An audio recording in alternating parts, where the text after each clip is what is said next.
Nah, Bapak Ibu udah menikmati bacaan. Ada dua yang saya pilih dari eh, Nabil Qureshi. Dia seorang dari kelompok Ahmadiyah, lalu convert menjadi Kristen.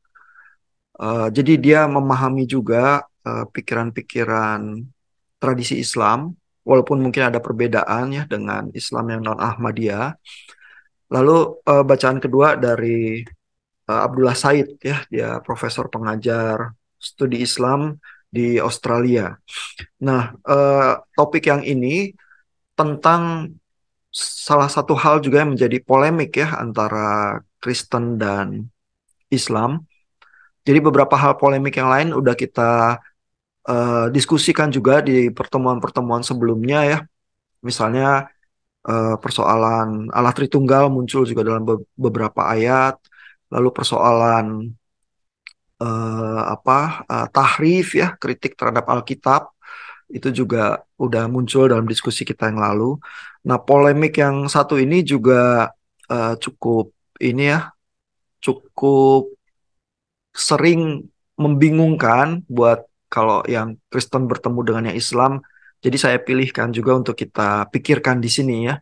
Walaupun eh, interestingly enough, mungkin bukan tidak ada titik temu ya, seperti juga persoalan-persoalan polemik yang lain ya, jangan-jangan bisa dibicarakan dan didiskusikan gitu ya. Nah, ini kita lihat dulu ya ayat utama yang muncul juga di bukunya Abdullah Said ya yang dibahas di sana ya, beberapa ayat yang menjadi patokan di komunitas Islam. Mungkin yang paling mewarnai adalah dari surah 4 ini ya, An-Nisa ayat 157. Ya, ini ayat yang eh, dengan cukup jelas ya eh, membahasakan pandangan yang tradisional ya terhadap eh, kematian Yesus begitu ya. Di sini kalau kita baca, ini saya ambil dari Quran Web ID ya, jadi terjemahan ke dalam bahasa Indonesia. Jadi di sini bunyinya dan kami, maksudnya Allah ya, hukum juga karena ucapan mereka, sesungguhnya kami telah membunuh Al-Masih Isa putra Maryam Rasul Allah. Padahal mereka tidak membunuhnya dan tidak pula menyalibnya, tetapi orang yang diserupakan dengan Isa. Sesungguhnya mereka yang berselisih pendapat tentang Isa selalu dalam keraguan-raguan tentang yang dibunuh itu. Mereka benar-benar tidak tahu, melainkan mengikuti persangkaan belaka. Jadi mereka tidak yakin telah membunuhnya. Ya, jadi ayat ini nuansanya adalah nggak mungkinlah orang-orang Yahudi itu ya berhasil membunuh Nabi Tuhan, begitu ya. Dan mereka itu berselisih, ragu-ragu, bingung, begitu ya. Dan sebenarnya yang diserupakan dengan Isa itu yang terbunuh begitu ya. Nah, ini ada tafsir Kemenak juga di bawahnya ya. Cukup pendek ya untuk ayat ini. Ayat ini menerangkan bahwa di antara sebab-sebab orang Yahudi mendapat kutukan dan kemurkaan Allah ialah karena ucapan mereka.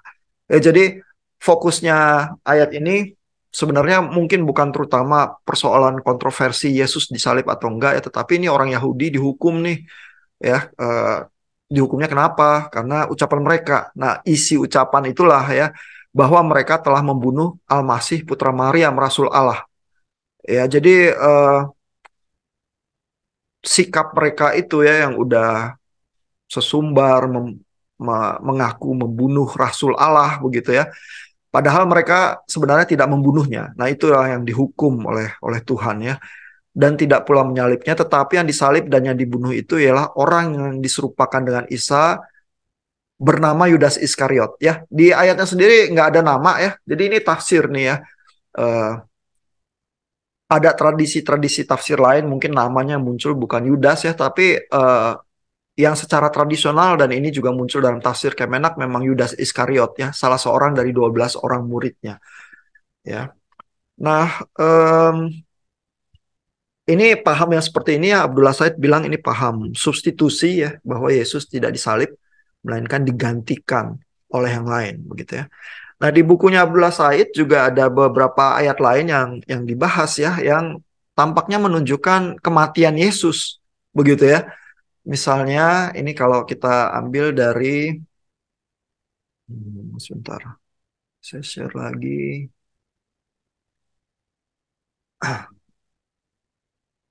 Ini dari Al Imran surah 3 ayat 55 ya. Di sini dibilangnya ini ya, ketika Allah berfirman, "Wahai Isa, aku mengambilmu." Nah, ini I take you begitu ya, aku mengambilmu. Memang biasanya dipahami sebagai eh, ketika Yesus wafat ya, ketika Yesus diambil Tuhan begitu ya, itu maksudnya aku mengambilmu adalah ketika kematian Yesus gitu ya. Dan mengangkatmu. Nah, ini ada tambahannya ya, dan mengangkatmu kepadaku ya. Ya, jadi kalau orang meninggal bisa juga dipahami diangkat kepada Allah ya, serta menyucikanmu dari orang-orang yang kafir dan menjadikan orang-orang yang mengikutimu di atas orang-orang yang kafir hingga hari kiamat. Kemudian kepadaku engkau kembali, lalu aku beri keputusan tentang apa yang kamu perselisihkan. Nah, tetapi di dalam tafsirnya ya, ayat ini kan memang, jadi sebenarnya Yesus wafat atau tidak begitu ya. Eh, ini juga pakai istilah metafora ya, aku mengambilmu begitu ya. Kalau baca Abdullah Said bilang ya ini bahasa yang biasa juga untuk bicara soal kematian sebenarnya gitu ya. Nah, tapi tafsirnya yang bisa juga muncul adalah yang seperti ini ya. Jadi Allah membalas tipu daya orang kafir dengan mengangkat Isa Al-Masih kepadanya. Ya, jadi lebih ke arah diangkat ke sorga tanpa melewati kematian gitu. Tafsirnya tampaknya seperti itu ya. Dalam hal ini terdapat berita gembira untuk Nabi tentang datangnya bantuan Allah untuk menyelamatkan dirinya dari tipu daya orang-orang kafir, sehingga mereka dalam usahanya melaksanakan tipu daya itu tidak akan berhasil. Ya, jadi mungkin kalau digabungkan dengan Anisa 157 itu, jadi bayangannya adalah memang ketika mau disalib, mau dibunuh, terus digantikan oleh yang lain. Lalu tafsir tradisional itu bilang Yudas Iskariot ya, Yesus sendiri diangkat kepada Tuhan. Begitu ya. Nah, ini terus di bawahnya tafsirnya lanjut ya. Allah akan mengangkat Nabi Isa kepadanya dan akan mewafatkannya pada saat ajalnya tiba, sesudah turun dari langit pada waktu yang ditentukan sesuai dengan sabda Nabi Muhammad SAW. Ya, jadi tampaknya tafsirnya adalah Yesus diangkat eh, kepada Tuhan ya, lalu nanti turun lagi dari langit, habis itu baru wafat. Begitu ya. Kalimat tafsir ini tampaknya begitu ya, tapi teks aslinya ini memang penuh dengan kemungkinan tafsir ya, karena teksnya cuma bilang begitu ya, aku mengambilmu dan mengangkatmu kepadaku serta menyucikanmu dari orang kafir, begitu ya. Nah, ini gimana memaknainya begitu ya, karena di sini nggak begitu jelas, maka tampaknya yang menjadi acuan utama itu yang Anisa ini ya, Anisa 157 yang tampaknya lebih memperinci ya proses apa eh, atau klaim dari orang-orang Yahudi yang mengklaim membunuh Yesus. Sebenarnya juga bukan kejadian penyalipannya yang dikatakan di sini ya, melainkan klaim orang-orang Yahudi itu yang bilang udah membunuh Yesus. Lalu itu yang dibantah oleh ayat ini, dan dibilang orang-orang Yahudi yang mengklaim itu mendapatkan hukuman hukuman Tuhan. Begitu ya. Nah, tapi ayat ini tampaknya dianggap oleh komunitas Islam lebih jelas ya, sehingga ayat ini yang menjadi semacam cahaya utama untuk menafsir ayat-ayat yang lain begitu ya. Walaupun ayat-ayat yang lain tampaknya membuka kemungkinan bahwa Yesus itu wafat ya. Nah, terus kita lihat lagi ya ayat yang lain juga yang dikutip juga oleh Abdullah Said, itu dari surah Maryam ayat ke-19 ya. Nah, oh, surah Maryam ini ayat ke-33 ya. Surah 19 ayat ke-33. Nah, bunyinya adalah dan kesejahteraan semoga dilimpahkan kepadaku. Ya, ini maksudnya Yesus yang bicara ya. Pada hari kelahiranku, pada hari wafatku ya. Jadi pada hari kematian Yesus dan pada hari aku dibangkitkan hidup kembali. Ya, jadi ayat ini kalau dibaca begitu saja ya, ini bisa cocok sama cerita kekristenan ya, bahwa Yesus lahir, Yesus mati, dan Yesus dibangkitkan hidup kembali. Begitu ya. Ini cerita kematian dan kebangkitan begitu ya. Nah, tapi tentu kalau ayat acuan utamanya yang dari Anisa 157, ayat ini bisa dilihat juga dalam apa keterangan ayat Anisa itu ya. Jadi kalau kita lihat tafsir Kemenak ya, selanjutnya Isa berdoa, semoga kesejahteraan dan keselamatan dilimpahkan kepadanya pada 3 peristiwa, yaitu pada hari ia dilahirkan, pada hari ia wafat, dan pada hari ia dibangkitkan hidup kembali pada hari kiamat. Jadi dibangkitkan hidup kembali itu hari kiamat itu, bukan kebangkitan setelah penyalipan. Begitu ya. Dan di dalam paham eskatologinya, baik yang umat Muslim maupun umat Kristen percaya pada hari akhir itu nanti orang-orang akan dibangkitkan, begitu ya, terjadi kebangkitan. Lalu nanti ada yang masuk ke surga, ada yang masuk kepada hukuman kekal, begitu ya. Jadi eh, ayat ini menafsirkannya seperti itu, ya. Maka tidak ada seorang pun yang dapat memberi mudarat kepadanya dalam 3 peristiwa ini, yang merupakan peristiwa paling sulit dan kritis bagi setiap hamba Allah yang hidup di dunia. Ya, lalu orang-orang Yahudi dan Nasrani mengingkari bahwa Yesus pernah bicara ketika masih bayi dan masih dalam gendongan. Nah, ini interesting karena ini ada ayat Qur'annya juga ya. Eh, Kalau Bapak Ibu baca Nabil Qureshi ya, dia menunjukkan bahwa kisah ini bahwa Yesus berbicara waktu bayi itu munculnya dalam eh, The Infancy Gospel of Thomas. Ya, itu sebenarnya kitab apokrifa ya, tidak masuk dalam kitab kanon Kristen. Kalau kita lihat di keterangan di Wikipedia ya, itu adalah tulisan The Infancy Gospel of Thomas. Paling tidak dari informasi di Wikipedia ini abad kedua ya. Dan kitab ini kenapa ditolak ya oleh kanon Kristen? Karena punya nuansa gnostik ini ya, dan ini dikritisi ya oleh Bapak Gereja mula-mula seperti Irenaeus ya. Pikiran-pikiran gnostik itu dikritisi dan dinyatakan sesat ya oleh komunitas orang Kristen mula-mula ya, termasuk bapak-bapak gereja, eh, salah satunya Irenaeus ya. Lalu ya, ini ada informasi ya. Proto-Orthodox Christians regarded the infancy gospel of Thomas as inauthentic and heretical. Ya, jadi infancy gospel of Thomas dianggap sesat dan dianggap tidak otentik begitu ya. Eusebius ini menolak ini ya. Dan eh, kritik Eusebius ini adalah di abad keempat begitu ya. Jadi menanggalkan semacam kitab apokrifa nggak begitu mudah juga begitu ya. Biasanya dilihat oleh kritik-kritiknya itu munculnya secara eksternal ada di abad keberapa begitu ya. Lalu kita bisa coba diestimasi ya. Dan Infancy Gospel of Thomas ini ditemukan di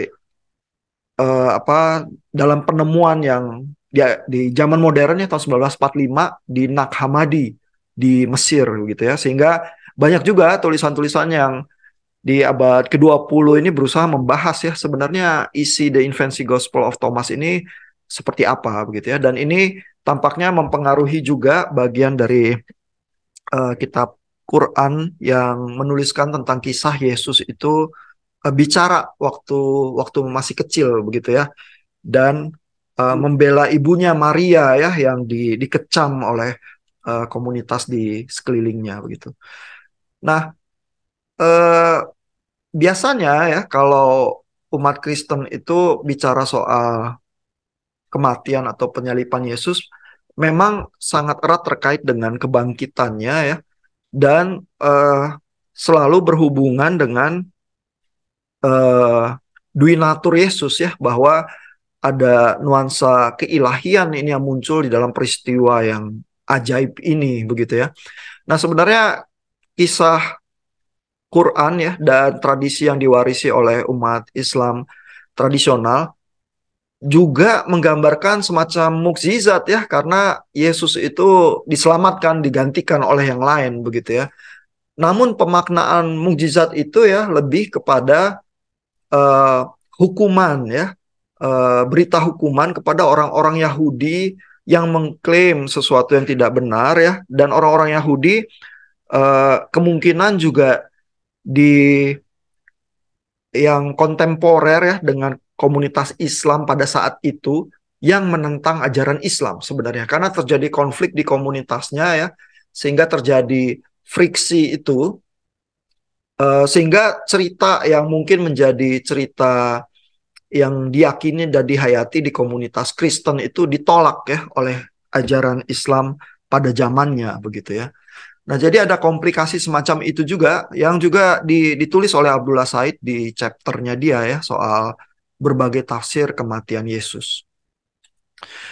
Nah, sebenarnya kalau kita lihat ya, kenapa cerita kematian Yesus itu begitu simpang siur ya, dan yang surat An-Nisa eh, ayat 157 itu basically mengatakan bahwa memang banyak berita simpang siur, dan orang-orang Yahudi yang mengklaim sana sini itu semua ragu-ragu ya dengan apa yang terjadi begitu ya.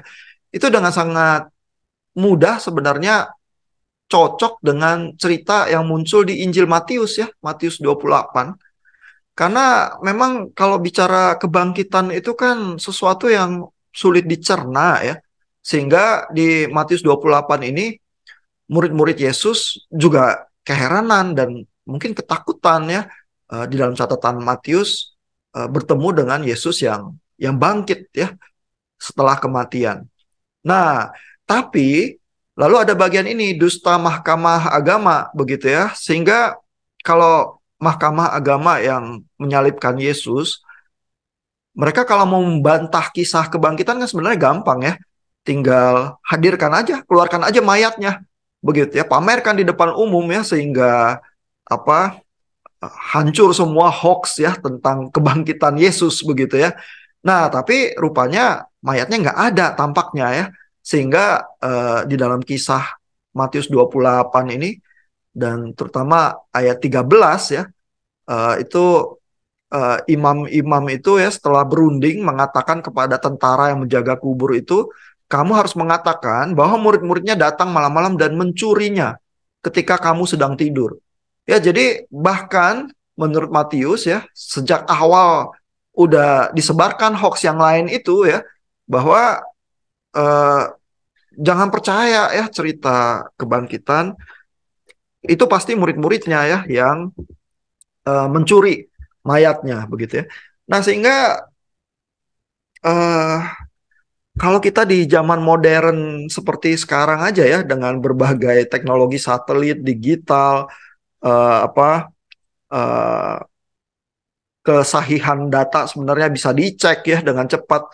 Itu aja tidak meredakan fenomena hoax, tidak meredakan fenomena teori konspirasi begitu ya, terutama kalau kita ada beban politik yang sangat besar ya, kita bisa bayangkan zaman kuno itu jauh lebih kacau begitu ya, karena isu dan hoax itu menyebar begitu aja ya, walaupun dari mulut ke mulut ya, eh, berbeda dengan kecepatan digital kita sekarang ya, tapi bisa sulit dijernihkan ya dan bertahan terus ya di komunitas-komunitas yang saling bersengketa begitu ya. Nah, sehingga bahwa fakta kematian Yesus itu menimbulkan keraguan, kekacauan, kekisruhan, berita-berita yang simpang siur. Tampaknya baik Injil Matius maupun surah An-Nisa ayat 157 itu menyaksikan hal yang sama.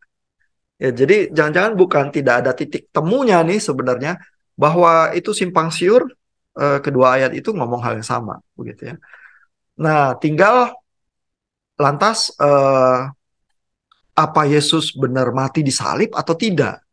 Ya, dan buat eh, kelompok Kristiani itu jadi penting karena kematian dan kebangkitan Yesuslah yang menjadi titik tumpu sejarah ya ketika yang ilahi itu bersentuhan dengan yang dunia dan manusia begitu ya. eh, Terjadi penebusan dan mulai ada kesembuhan itu begitu ya di dalam diri Yesus yang merupakan inkarnasi ilahi dan akhirnya bangkit ya sehingga menjadi ekspresi kesembuhan dunia yang pertama dibangkitkan oleh Allah begitu ya. Nah, itu menjadi hal yang sangat sentral ya di dalam pemahaman iman Kristiani. Namun di dalam konteks pemahaman Islam kisah itu ya bahwa ada nabi bernama Yesus terus mati dan mati atau tidak mati simpang siur tapi diangkat kepada Allah tampaknya jelas ya dari berbagai ayat itu ya 3-4 ayat yang tersedia di Quran diangkat kepada Allah dan akan datang untuk menghakimi dunia itu juga jelas itu ada ayat-ayatnya di Quran.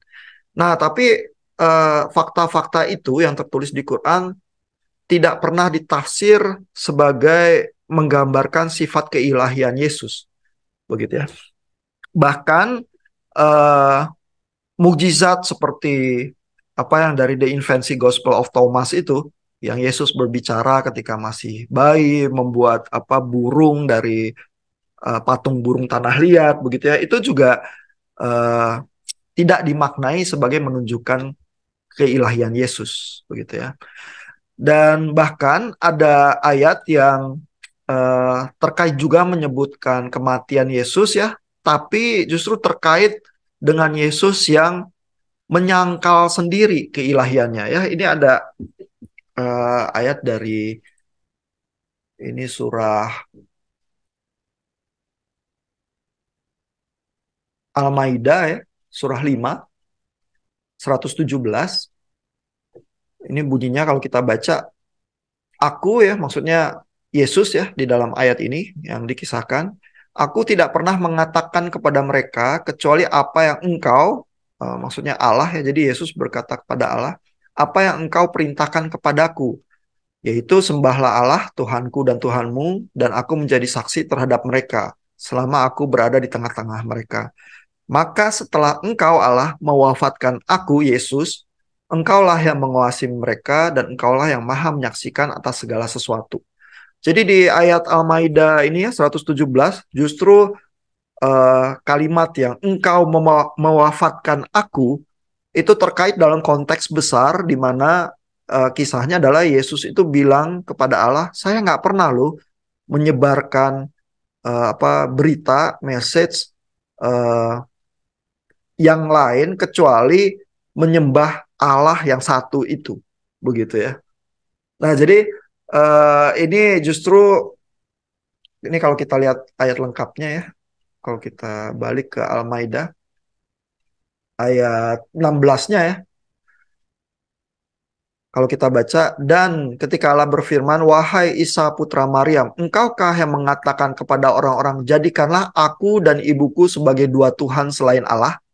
Ya ini ayat Al-Maidah 116 ini yang menjadi bahan ya buku pelajaran agama yang heboh itu di sekolah ya yang mengatakan bahwa orang Kristen menyembah tiga Allah ya bahwa Yesus, Maryam dan Allah begitu ya sebagai tiga Allah. Ini itu adalah tafsir dari ayat ini nih 116 ini ya. Tetapi setting ayat ini ya sebenarnya adalah eh, pertanyaan kepada Isa ya, apakah Isa mengajarkan hal yang seperti itu? Ya, lalu Isa menyangkal ya, tidak, saya tidak mengajarkan hal yang seperti itu, begitu ya. Dan ayat 17-nya Yesus itu mengatakan yang diajarkan adalah sembahlah Tuhan Allahku dan Allahmu, begitu ya. Nah, jadi apakah ini kritik kepada kekristenan? Ayatnya juga tidak jelas mengatakan itu ya. Apakah ada ya di budaya di Jazirah Arab pada zaman komunitas Islam mula-mula yang mengklaim bahwa Yesus, Maria, dan Allah itu tiga Allah. Nah, itu juga tidak jelas ya, karena di dalam tradisi-tradisi eh, kekristenan yang ortodoks tidak pernah ada juga ya klaim yang semacam itu. Sehingga Munim Siri ya di dalam membaca ayat ini ya, misalnya dia berusaha menjelaskan bahwa eh, ayat ini sebenarnya bukannya nggak paham ya terhadap kekristenan ya, tetapi melakukan polemik yang hiperbola ya sebagai bagian dari argumennya itu ya bahwa mengklaim sesuatu yang berlebihan ya untuk menunjukkan betapa tidak masuk akalnya pihak lawan bicaranya itu ya, tapi bukan karena tidak paham ya, itu penjelasan yang berusaha dikembangkan oleh Munim Siri begitu ya. Nah tapi semua komunitas Kristen akan bisa menjelaskan ya bahwa tidak ada komunitas Kristen yang ortodoks yang memahami tiga Tuhan sebagai seperti konstruksi ini, eh, melainkan paham Tritunggal itu sebenarnya juga monoteis ya. Nah tapi di sini ya di dalam diskusi tentang kematian Yesus, ayat 117-nya ini sebenarnya terkait dalam dialog yang agak panjang tentang eh, menyangkal keilahian Yesus ya. Di dalam hal ini memang tiga Allah itu ya yang diakui yang atau yang berusaha dibantah di ayat ini Yesus, Maryam, dan Allah. Dan ini tidak presisi, bukan pemahaman Kristiani, tetapi Yesusnya di sini tersangkut juga ya, sehingga ayat ini jelas menyangkal keilahian Yesus. Begitu ya. Dan di sini ada juga diskusi tentang setelah engkau mewafatkan aku ya. Tapi peristiwa kematian ini juga tidak terkait langsung dengan argumennya ya. Jadi sebenarnya bisa dibilang ya dalam pemahaman Islam tidak pernah kematian itu terkait dengan kebangkitan ya. Walaupun ada pemahaman Yesus diangkat ya ke surga kepada Allah ya. Tetapi tidak pernah kematian kebangkitan itu jadi semacam konsep yang kontinu lalu menunjukkan keilahian Tuhan. Yang ada malah di Al-Maidah surah 5 ayat 117 itu terkait dengan dialog besar yang menyangkal keilahian Yesus. Begitu. Ya itu gambaran Quran ya terhadap ayat-ayat tentang kematian Yesus yang bisa kita baca ya. Nah, lalu Abdullah Said bagaimana ya memaknai ayat-ayat itu ya.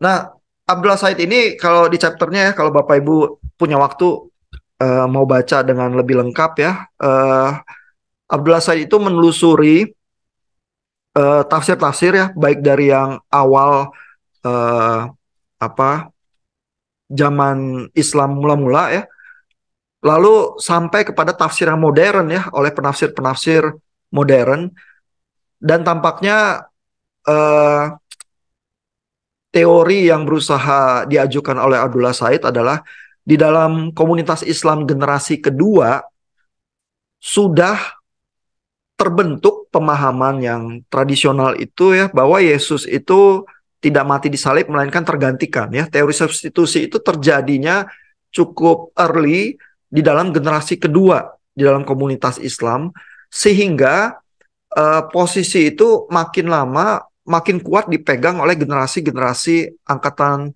komunitas Islam yang berikutnya, sehingga penafsir modern juga tidak beranjak ya dari tafsir itu.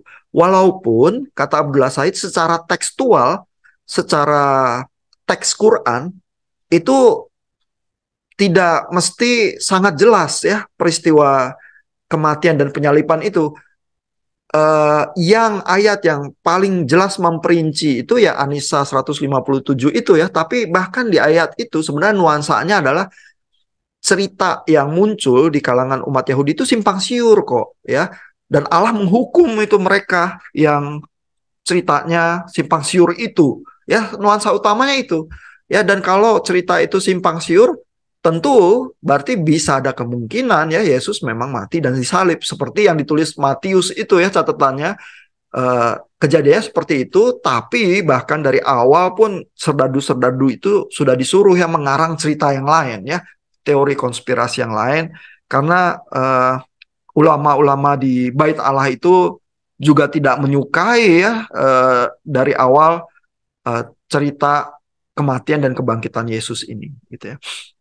Nah, yang interesting di bagian ini ya, eh, Abdullah Said itu memperinci misalnya salah satu penafsir ya, ini dari abad ke-9 ya, Razi namanya ya. Nah, walaupun Razi mewarisi ya dari penafsir yang sebelum zaman dia ya, tetapi Razi memberikan peluang-peluang ya, karena ayat itu tidak jelas ya, berarti ada peluang berbagai kemungkinan yang terjadi kepada Yesus ya. Ini ditulis di halaman 138 ya, oleh Abdullah Said yang menelusuri tafsir Razi begitu ya. Dan ini ada opsi-opsi yang cukup complicated nih ya. Misalnya nomor satu, one of the Jews sent to bring Jesus out from the house was made to resemble Jesus and then killed by his fellows ya. Jadi ada uh, orang Yahudi yang dikirim berusaha membebaskan Yesus terus terbunuh ya, dan dibuat sehingga menyerupai Yesus begitu ya. Nah, ini teorinya masih teori substitusi sih, tapi berbagai kemungkinan ya. Yang kedua ini yang penjelasannya paling panjang ya. The Jews appointed a man to spy on Jesus ya. Jadi ada yang memata-matai Yesus. And when Jesus ascended a mountain and was raised to heaven, ketika Yesus diangkat ke surga, the spy was made to resemble him and was killed by his fellows ya. Jadi ketika Yesus diangkat ke surga, karena ini ada ayat-ayat lain yang terkait pengangkatan juga ya, maka mata-mata ini terus dibuat menyerupai Yesus ya. Ini semacam mukjizat ilahi ya. Lalu dibunuh ya oleh teman-temannya yang Yahudi begitu ya. Jadi ada berbagai kemungkinan ini yang dibicarakan, menunjukkan bahwa memang ada komplikasi di dalam kisah ini ya, ketidakjelasan yang bisa ada berbagai kemungkinan. Nah, tapi memang Abdullah Said bilang Razi itu tidak juga menunjukkan dia lebih prefer opsi yang mana ya, karena ya di dalam tradisi Islam cerita ini sebenarnya cerita sampingan ya, karena ada message yang lebih utama selalu muncul di dalam motif ayat itu ya, bukan cerita kematian Yesus ini motif sampingan sebenarnya, sehingga tidak sangat aneh ya kalau Razi tidak terlalu tertarik untuk bilang dia prefer yang mana ya. Nah, tapi di sini ada catatan juga nih, halaman 139 ya. Razi itu ya juga mengindikasikan bisa ada ya pemahaman lain yang lebih cocok dengan mungkin hal yang diyakini orang Kristen ya. Di sini Abdullah Said bilang, only Razi seems to indicate a second possibility with perhaps some sympathy for the Christian view, and this is that Jesus was in fact crucified, but that his body's death did not afflict his soul, which was immediately transported to the realm of majesty, alam al-jalal, where it experienced only delight and happiness ya. Jadi ini seperti berusaha digabungkan ya, ayat-ayat yang bilang bahwa Yesus diangkat ke surga ya. Jadi sebenarnya secara fisik Yesus disalib, tetapi tidak mencederai jiwanya, dan jiwa Yesus itu terangkat ke surga yang langsung mengalami happiness di surga begitu ya. Nah, ini jadi ada tafsir yang berusaha menggabungkan, dan menurut Abdullah Said mungkin agak simpati ya terhadap pandangan kekristenan ya. Lalu di sini ada komentar yang menarik juga, in his comments on the Nestorian Christians view of the matter. Ya, jadi Razi mengomentari pandangan Nestorian ya. Ini bukan terutama kelompok Nestorian bukan kelompok yang serta-merta dimasukkan ke dalam tradisi ortodoks kekristenan sih ya, kelompok Nestorian ini. Tetapi ini tampaknya berinteraksi ya. Waktu zaman Razi ini, Razi mengomentari ya, ada pandangan kelompok Nestorian ya. Dan Rasi itu bilang ya bahwa Nestorians claim that Jesus was only crucified in his human aspect and not his divine aspect ya. Jadi tampaknya ini apa cukup simpati ya terhadap pandangan Nestorian ini yang diajukan bahwa ketika Yesus itu disalibkan sebenarnya aspek kemanusiaannya yang terbunuh tetapi aspek keilahiannya tidak begitu ya. Jadi kelompok Nestorian itu eh, mengimani duinatur Yesus juga, cuman eh, apa eksistensi dunatur itu seperti apa? Nah, itu yang kadang-kadang berbeda dari kelompok lain yang dianggap lebih ortodoks ya.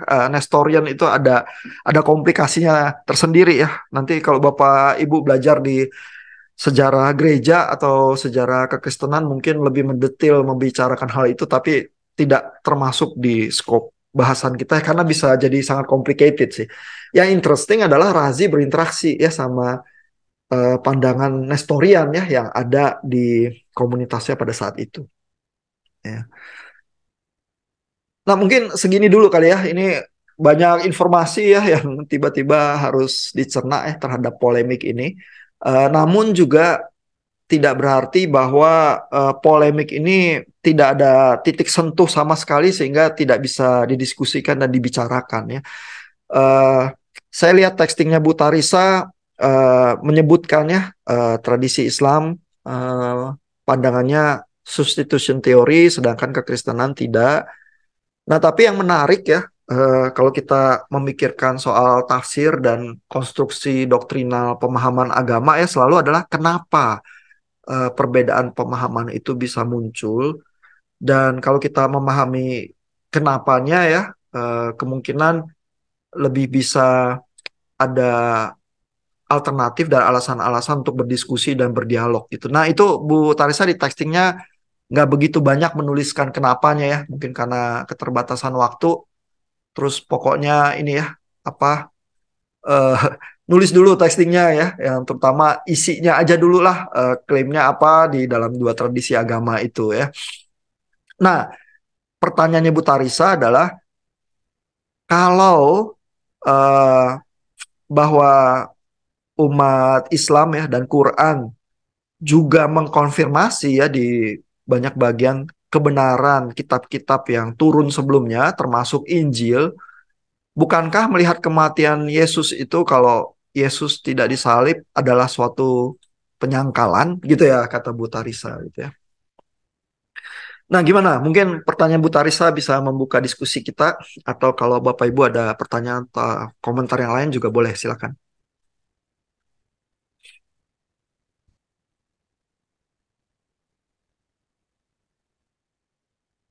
Ada percobaan menjawab pertanyaan Bu Tarisa?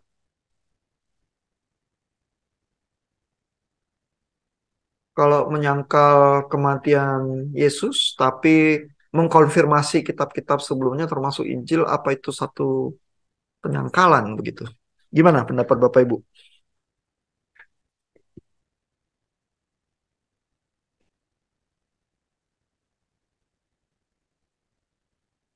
Pak Timothy yang nulis texting juga dan bergulat dengan materi juga, ada komentar Pak?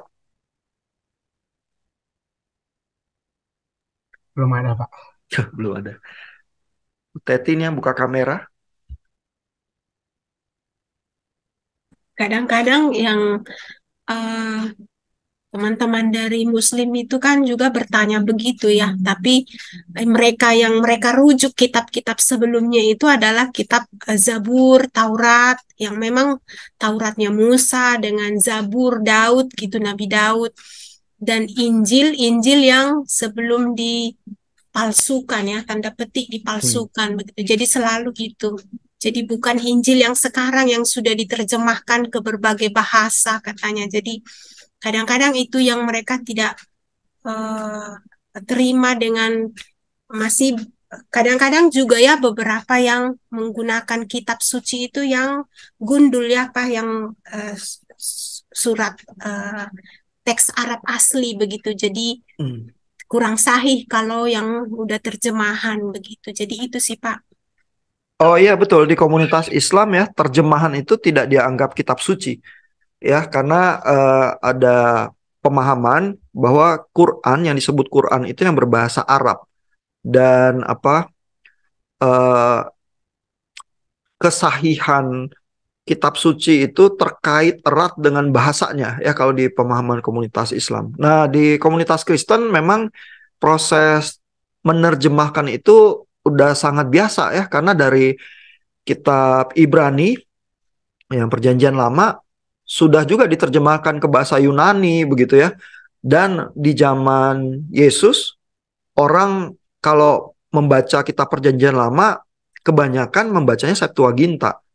Ya, makanya kalau Paulus mengutip Perjanjian Lama, kadang-kadang verbatimnya lebih dekat ke Septuaginta daripada ke teks Masoretiks yang bahasa Ibrani begitu. Jadi tradisi penerjemahan kalau di komunitas Kristen udah biasa, kalau di komunitas Islam terjemahan itu tidak dianggap kitab suci begitu ya. Nah, eh, kalau komunitas Islam yang bersentuhan misalnya ngobrol dengan Bu Teti bilang bahwa Injil yang asli itu yang sebelum dipalsukan, biasanya apakah mengacu kepada Injil tertentu atau ya cuman bilang begitu aja tanpa ada spesifikasi?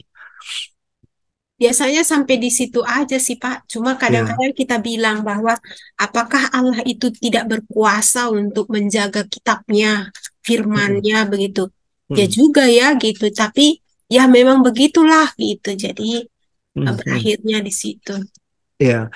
Nah, jadi itu mungkin menjawab pertanyaan Bu Tarisa sih ya sedikit banyak, karena Bu Tarisa kan menanyakan apakah itu tidak kontradiktif ya kalau umat Islam dan Quran mengkonfirmasi Injil, tapi kalau di Injil ada kisah kematian penyalipan Yesus itu disangkal ya, apakah itu berarti ada salah satu pernyataan yang salah ya. Biasanya cara menyelesaikan kontradiksinya adalah dengan konsep tahrif itu ya, bahwa kitab suci Kristen itu yang sudah terdistorsi dan dipalsukan ya, itu kata yang tadi Bu Teti pakai ya.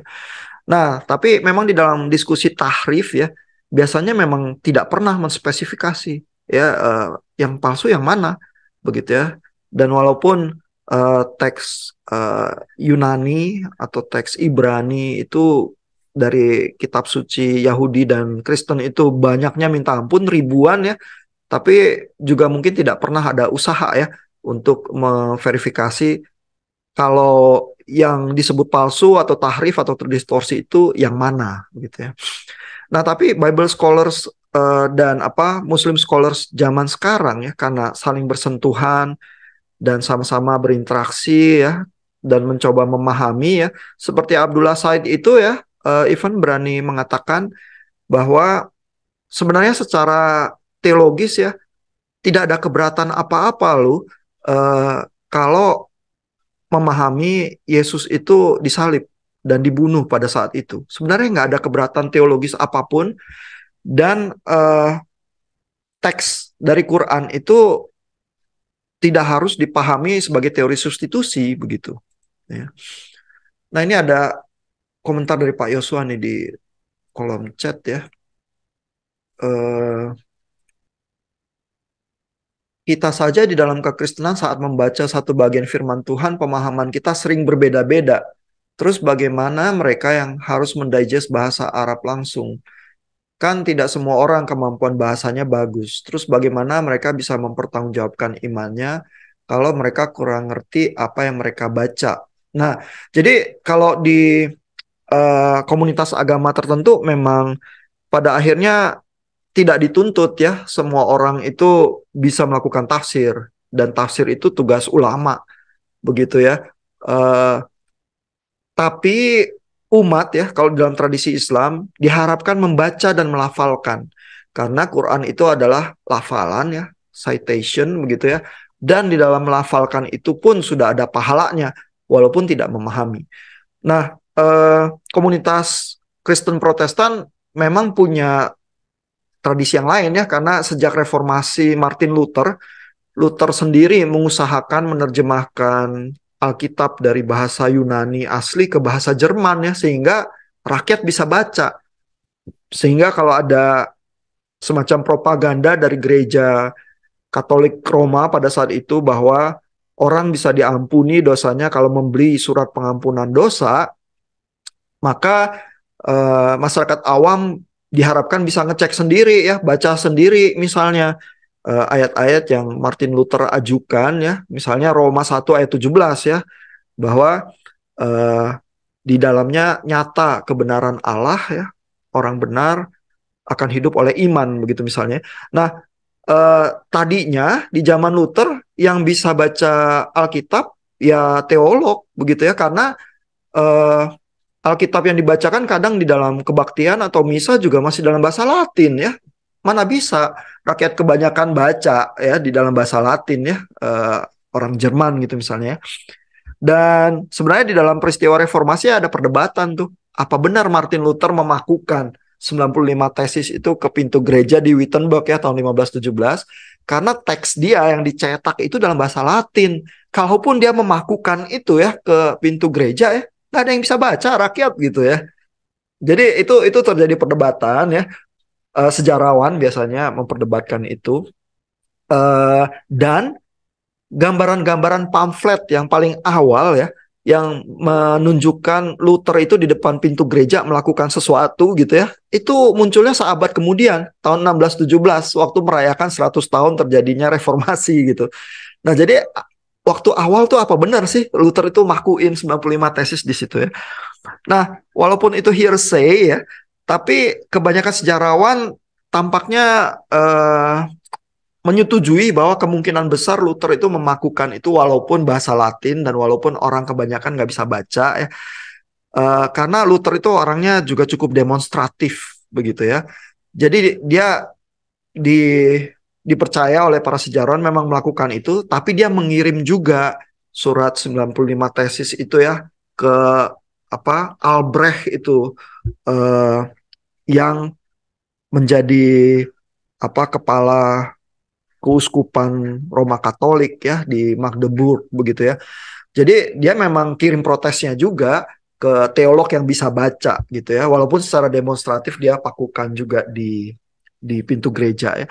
Tapi kenyataan bahasa ini memang menjadi semacam barrier ya untuk umat kebanyakan itu eh, bersentuhan dengan kitab sucinya langsung begitu ya, memahami dan berusaha menghayatinya ya karena memahami bahasanya gitu ya. Dan itu yang diterobos ya di dalam era reformasi Protestan sebenarnya oleh Luther ketika dia menerjemahkan kitab suci ke bahasa Jerman ya. Dan kalau tanpa perlindungan Pangeran Friedrich the Wise ya mungkin Luther udah diburu terus dibunuh ya karena dia ya memang dianggap penyesat juga ya dikirimi surat ekskomunikasi dari Gereja Katolik Roma begitu ya, dan diancam kalau apa tidak menarik ajarannya akan dianggap bidat memang. Nah, jadi persoalan bahasa itu di setiap apa komunitas berbeda ya. Kalau Bapak Ibu ke gereja Katolik masih cenderung terasa bahwa umat itu nggak usah lah baca Alkitab langsung ya dan paham langsung gitu ya. Ya ke gereja nggak usah bawa Alkitab ya kan dibacain sama imamnya. Ya lalu diterangin artinya oleh imam ya. Umat itu lebih diharapkan untuk mendengarkan imamnya begitu ya dan tafsir itu berasal dari imam karena eh, imam itu yang terlatih belajar untuk melakukan tafsir ya, umat enggak. Nah, tapi kalau di tradisi Protestan enggak gitu. Ya, kita kumpul-kumpulnya Bible study ya, mari kita baca sama-sama. Terus kita memahami sama-sama. Terus kalau ada perbedaan-perbedaan mari kita diskusikan gitu ya. Jadi memang setiap kelompok agama beda-beda sih ini ya eh, mendekati problem bahasa itu ya. Dan yang tadi Pak Yosua bilang betul ya, kita sendiri aja kalau baca beda-beda begitu ya. Nah kalau bahasanya nggak paham gimana gitu ya. Nah kita mempercayai kalau di kalangan Protestan terjemahan Alkitab yang sangat banyak versi dalam berbagai bahasa itu cukup ya untuk kita memperoleh informasi yang cukup akurat ya tentang kitab suci yang kita baca. Dan kita juga meyakini bahwa eh, pewahyuan itu ya, ketika kitab suci itu diwahyukan dan dituliskan untuk kita bisa baca, adalah dengan bahasa-bahasa yang memang dipahami manusia ya, bukan untuk mengecoh kita gitu ya. Sehingga ya harusnya orang biasa juga bisa paham ya. Paling tidak itu keyakinan Luther ya waktu menerjemahkan ke bahasa Jerman dengan berbagai kesulitannya ya, bahwa ini kalau dibaca orang biasa juga harusnya bisa terjadi diskusi dan pemahaman gitu ya. Walaupun pada kenyataannya ya begitu orang Protestan baca juga pemahamannya banyak ya. Tergantung juga dia seberapa fasih ya baca berbagai terjemahan atau baca bahasa Yunaninya langsung ya. Kedalaman pemahaman itu bisa bervariasi juga sih. Ya. Nah, tapi kalau di umat Katolik dan umat Islam memang tidak dituntut ya umat itu untuk menggeluti kitab suci semacam itu ya, memang mengandalkan imamnya ya.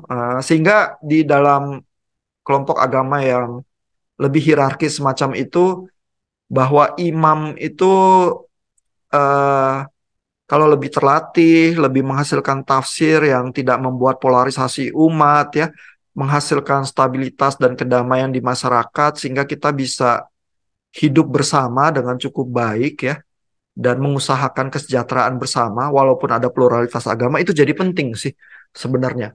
Apalagi kalau pemahaman itu sangat tergantung dari imamnya ya, itu jadi sangat penting sih. Bahkan di dalam keseharian pandemi kan itu juga penting ya.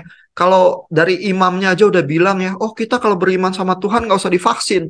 Wah, langsung umat itu berada di dalam bahaya begitu ya. Kalau imamnya aja tafsirnya seperti itu gitu ya. Dan ya juga ada ya pendeta Protestan yang melakukan tafsir yang semacam itu ya. Jadinya eh, apa bisa cukup membingungkan umat sih. Walaupun orang Protestan di ini ya didorong untuk membaca Alkitab secara langsung dan berusaha ya menafsirkan untuk kebutuhan pribadi, tapi tetap kalau imam itu ngawur ya akan menghasilkan kebingungan umat sih.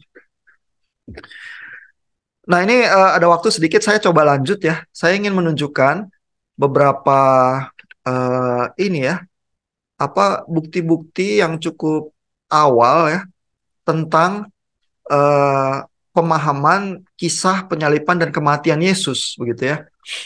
Ini misalnya ya di British Museum ya, ada apa ini tuh dari peti mati ya, kayu ya, ivory ini gading begitu ya. Ini saya ambil dari websitenya British Museum langsung ya. Diperkirakan ini dari abad ke-5 ya, 420 atau 430 tahunnya ya. Dan di penggambaran ini kita lihat di sebelah kiri ini Yudas yang menggantung diri ya. Ini dari cerita kitab suci Kristen juga ya. Terus di bawahnya ini ada koin yang dia dapat dari menjual Yesus begitu ya. Terus ini penyalipan Yesus begitu ya, dan orang-orang di sekelilingnya begitu ya. Dan ini cukup early ya, tahun 420 430. Jadi 200 tahun sebelum Islam ini penggambaran ini udah ada ya. Dan memang tidak banyak ya gambar-gambar penyalipan ya. Karena kan penyalipan itu basically sesuatu yang memalukan ya. Itu kriminal itu yang disalib ya, dan kriminal berat begitu ya yang sampai disalib karena dipamerkan oleh kerajaan ya supaya ada efek mencegah orang lain melakukan hal yang sama ya. Dan mungkin kan nuansa kejahatan yang dituduhkan kepada Yesus ya adalah kejahatan semacam ini ya, pengkhianat negara ya. Karena kan di atas salibnya ditulis inilah raja orang Yahudi ya, padahal kan dijajah kekaisaran Romawi begitu ya, sehingga ini pengkhianat negaranya nih ya, disalib. Dan itu biasanya penjahat-penjahat berat juga ya yang dihukum dengan cara disalibkan. Jadi gambar-gambar penyalipan itu nggak ada gitu ya, cenderungnya gitu ya. Nah, tapi itu dari abad ke-5 itu ada ya, itu dari peti mati ya. Lalu ada lagi yang lebih early ya, tapi itu karya seni yang lebih simpel lagi begitu ya. Ini ya, ada gambarnya juga. Ini juga ada di British Museum sih. Ini kayak coret-coretan grafiti ya di batu gitu aja ya. Eh, ini namanya Alexamenos ya, Alexamenos graffiti ya istilahnya ya. Ini kalau dicari di apa Wikipedia juga ada nih, Alexamenos graffito. Jadi coret-coretan di batu itu ya, itu tampaknya untuk mengejek orang Kristen itu ya, karena ini ini gambar coret-coretannya di kertas ya, berusaha meniru yang ini ya, ini modern, coretan modern, yang aslinya bentuk apa artefaknya kayak seperti ini yang di sebelah kiri ya. Lalu kalau kita lihat gambarnya, ini Yesus yang disalib pakai kepala keledai ini ya tampaknya ya. Lalu ini ada orang si Alexamenos ini tulisannya ini menyembah ya. Jadi Alexamenos menyembah Tuhan ya. Ini GBT Deo ya. Jadi Alexamenos menyembah Tuhannya dan Tuhannya digambarkan dengan kepala keledai seperti itu. Ya, jadi itu untuk mengejek orang Kristen. Nah ini kalau diestimasi ya, eh, ini di websitenya ini tanggalannya macam-macam nih. Ada yang bilang first century, ada yang bilang second century, ada yang bilang third century. Ya abad ke pertama, kedua atau ketiga ya. Tapi kalau dibaca di Wikipedia misalnya, dia bilang sekitar abad kedua ya, tahun 200-an ini ya. Jadi kisah ya bahwa ada figur Yesus Kristus ya yang disembah ya karena ada sifat keilahian, lalu penyembah-penyembahnya itu diejek begitu ya. Itu udah ada tuh kisah itu ya. Sehingga kisah kematian dan penyalipan itu tuh sangat early ya sebenarnya kalau kita lihat artefak-artefak arkeologis yang tersedia ya. Eh, paling tidak abad kelima ya, tahun 420 430 atau abad kedua ya yang Alexamenos graffiti itu ya. Nah, sehingga kalau Bapak Ibu baca argumennya Nabil Qureshi ya, basically Nabil Qureshi itu bilang kalau kita pakai historical criticism ya, eh, kritik sejarah, maka sumber-sumber yang lebih dekat dengan kejadiannya ya, eh, fakta sejarah tentang Yesus ya di abad pertama, maka Injil-Injil yang ditulisnya di abad pertama itu lebih reliable ya daripada tulisan yang munculnya abad ke-6 ya. Dan Nabil Qureshi itu menunjukkan misalnya kisah Yesus yang apa berbicara waktu bayi dan membuat burung hidup dari tanah liat. Itu ditunjukkan koneksinya ke invensi Gospel of Thomas yang mungkin sekitar abad kedua akhir atau abad keempat begitu ya. Sehingga eh, biasanya kalau lebih late ya, tulisan itu tuh udah berisi banyak tambahan dengan pemahaman yang lebih kontemporer di zamannya. Jadi yang paling dekat dengan kejadiannya itu yang paling reliable yaitu Injil-Injil di Alkitab Kristen ya yang di bawah abad pertama. Ya, misalnya Injil Matius yang kita baca itu estimasinya sih sekitar tahun 70-an AD ya, 70 sesudah Masehi.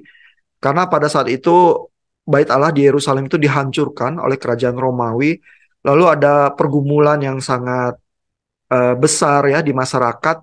Lantas kalau beragama kepada Tuhan eh, sebagai orang Yahudi itu seperti apa? Apakah seperti Farisi yang di jalanan itu atau mengikut Yesus caranya berbeda ya? Makanya kitab Matius itu berinteraksi dengan Farisi dengan cukup keras ya kalimat-kalimatnya tuh kalau lihat di Injil Matius. Dan itu diestimasi tahun 70-an ya. Jadi di bawah abad pertama itu sangat dekat ya dibanding berbagai tulisan yang lain tentang Yesus begitu. Dan argumennya Nabil Qureshi sangat sederhana. Tulisan yang paling dekat dengan kejadian sejarahnya itu yang paling reliable, yang kalau mau diikuti kisahnya begitu. Nah mungkin sampai di situ materi kita ya. Mudah-mudahan paling tidak polemiknya ya. eh, Bagaimana perbedaan pandangan itu muncul di berbagai kelompok agama itu Bapak Ibu udah lebih memahami. Oh, saya ingin tunjukin juga dari Abdullah Said ya, beberapa halaman terakhir ya. Eh, ini ya, halaman 143 ya. Di sini Abdullah Said itu berusaha menerangkannya kenapa sih jadi pemahaman bahwa Yesus disalib itu ditolak ya. Dia bilang di sini ya, this denial is largely based on certain reports that were transmitted by second generation Muslims. Ya bahwa karena generasi kedua umat Islam itu banyak yang menolak, sehingga tafsir-tafsir yang lebih modern juga ikut ya second generation Muslims ini, and are not necessarily based on any particular tradition of the prophet. Jadi tidak berbasis kepada tradisi yang berasal dari Muhammad sendiri, ya, yang dianggap otentik, begitu ya. Ini klaim yang cukup berani ya dari Abdullah Said ya.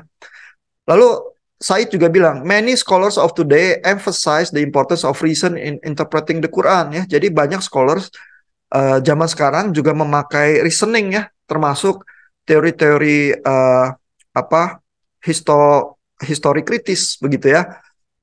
Terus dia bilang, there is nothing theologically difficult in accepting the idea that Jesus was crucified and that he was killed. Ya, jadi sebenarnya secara teologis tidak ada yang sulit ya untuk menerima bahwa seorang nabi itu dibunuh. Itu terjadi di sepanjang sejarah ya. Dan kalau Yesus dipahami oleh Islam sebagai manusia, nabi begitu ya, ya kalau dia terbunuh ya biasa aja gitu ya. Kenapa harus ditolak ya? Dan penyebabnya ditolak secara tradisional adalah karena second generation Muslimsnya ini sudah menolak ya. Dan menurut Said kemungkinan second generation Muslims ini karena bergesekan ya dengan komunitas Kristen dan Yahudi di zamannya ya. Tapi secara teologis nggak ada alasan sangat prinsipil ya untuk menolak kematian Yesus ya. Nah, rejecting the Christian claims about Jesus and the New Testament narrative of Jesus that largely based on a few sayings from the second generation Muslims is highly problematic from the point of view of such contemporary Muslim scholars. Ya, jadi bagi Muslim scholars yang menggunakan reasoning juga, logika untuk tafsir begitu ya, langsung mengambil tafsir dari second generation Muslim selalu menolak kematian Yesus, ini highly problematic ya, karena bukti-bukti sejarah, arkeologis dan lain sebagainya, dan banyak historian ya, termasuk Reza Aslan ya, yang juga seorang Islam ya, itu nggak ada masalah itu mengakui kematian Yesus gitu ya. Jadi di sini ini komentar-komentar Abdullah Said menunjukkan bahwa ada usaha juga ya dari Muslim scholars untuk berdialog di soal ini ya, dan tidak kekeh di satu kemungkinan tafsir saja ya. Di sini ada titik sentuh, ini bukan persoalan prinsip teologi ya untuk menerima kemungkinan kematian Yesus begitu ya. Lalu di sini juga Said bilang ya di halaman berikutnya 144, the Quran only mentions the death or crucifixion of Jesus in passing. Ya, sebenarnya kematian Yesus dan penyalipan Yesus selalu disebutkan sambil lalu aja di ayat-ayat Quran yang tadi kita lihat itu ya, muncul di dalam message cerita yang besar yang lain ya. Sebenarnya message-nya lain ya. Misalnya An-Nisa 157 itu adalah orang Yahudi yang klaimnya simpang siur ini dihukum Tuhan, itu message utamanya. Lalu kejadian kematian Yesusnya ini hanya in passing aja begitu ya. Nah, lalu di sini juga ada komentarnya Said, by rejecting the very basis on which important Christian theological positions were based, early Muslims were perhaps indirectly attempting to discredit the very foundations of Christian theology. Jadi kenapa yang second generation Muslim ini dengan keras ya bereaksi menolak kisah kematian Yesus? Kemungkinan karena gesekan itu yang terjadi ya, dan itu simply usaha second generation Muslim untuk mendiskreditkan fondasi dari teologi Kristen yang menjadi akibat gesekan di zamannya gitu ya. Jadi terus di sini Said bilang, as texts that deny the death and crucifixion of Jesus were most likely overemphasized in early Muslim polemics and later became the standard Muslim theological position in relation to Jesus, in subsequent centuries it became very difficult to question such positions ya. Jadi menurut Said di dalam early generation itu, second generation itu overemphasize, penolakan terhadap kematian Yesus itu terlalu ditekankan ya, Lalu terjadinya dalam konteks polemik lagi ya, gesekan, perdebatan yang sangat keras, dan di dalam generasi teologi Islam yang berikutnya menjadi semacam pemahaman standar, begitu ya. Lalu di dalam tafsir-tafsir modern kita jadi lebih sulit dipertanyakan lagi karena udah semacam standar tradisi, begitu ya. Makanya penafsir-penafsir modern yang dikutip oleh Said ya, seperti Maududi atau Said Kutub, juga basically teorinya teori substitusi sih, begitu ya. Nah, tapi ini komentar berikutnya dari Said. The view that the scriptures of Jews and Christians were distorted, unreliable, and historical problematic also gain credence, begitu ya. Jadi ada pemahaman soal tahrif itu yang pelan-pelan juga mendapatkan dukungan, gitu ya. Sehingga persoalan-persoalan ini menyulitkan ya untuk mempertanyakan ulang pandangan tradisional Islam itu. Tapi di halaman berikutnya ini Said mendorong sih untuk diskusi yang lebih lanjut ya, karena di era modern globalisasi scholars itu saling bersentuhan, begitu ya. Lalu ada teknik-teknik historical yang lebih modern, begitu ya. Harus mempertimbangkan juga bukti-bukti arkeologi, catatan sejarah yang banyak, yang lebih early, begitu ya. Sehingga kalau terlalu ngotot dengan pandangan tradisional tertentu yang tidak berbasis tekstual yang sangat kuat ya, bisa jadi problematis ya, begitu kata Abdullah Said ya. Nah, mungkin sebegitu ya bagian-bagian yang ingin saya tunjukkan. Kalau perlu lebih detail, Bapak Ibu ada chapter Abdullah Said yang Bapak Ibu bisa baca ya soal polemik di topik ini.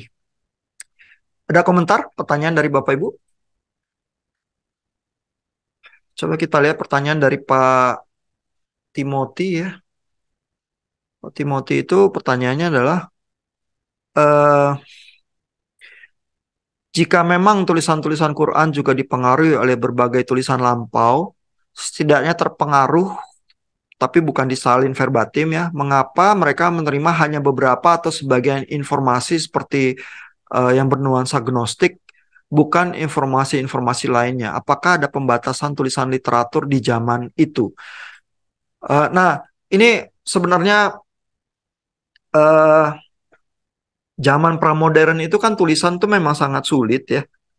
Karena kan kita tidak, kan teknik percetakan itu kan teknologi modern ya, ditemukannya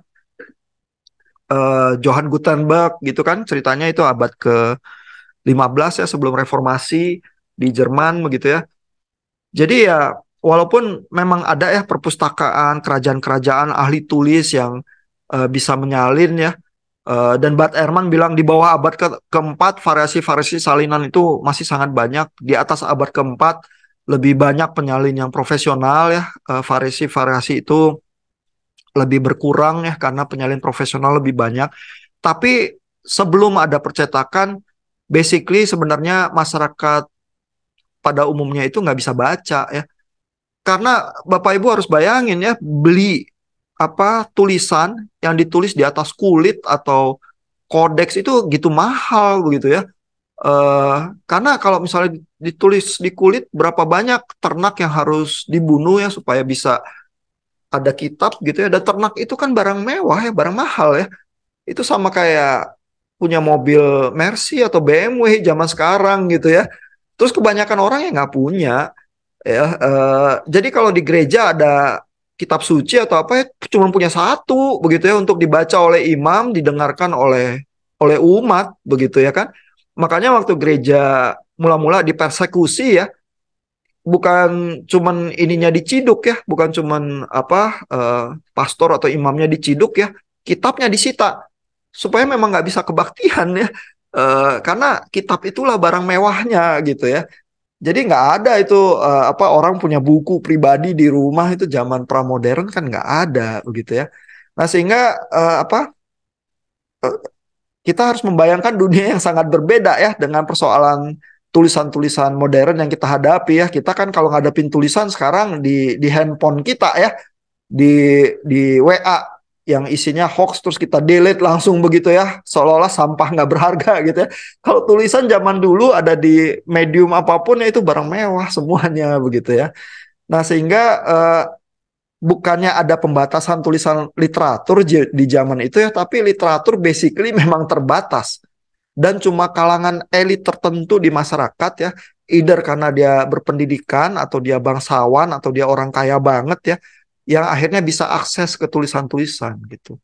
Ya sehingga kalau tulisan itu beredarnya lewat kisah-kisah dari mulut ke mulut, nah itu mekanisme sehari-hari beredarnya kisah-kisah yang dari tulisan dan lewat penyalinan itu semua kemewahan kehidupan itu ya. Sebenarnya seperti itu sih dunianya Pak Timothy. Mudah-mudahan menjawab ya. Hmm.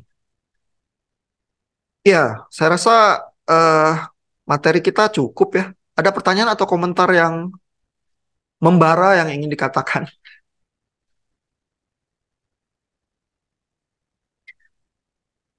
Oke, kalau kalau nggak ada kita sampai di sini ya. Nanti abis ini saya buka ruang dialog kita di G-Class. Terus Bapak Ibu bisa mulai servis untuk debat atau dialog nanti malam gitu ya. Dan besok pagi kita tunggu respons pertamanya dan mudah-mudahan debat atau dialognya di G-Class bisa meriah ya untuk topik-topik yang udah kita bahas ya. Kita sampai di sini untuk sore ini.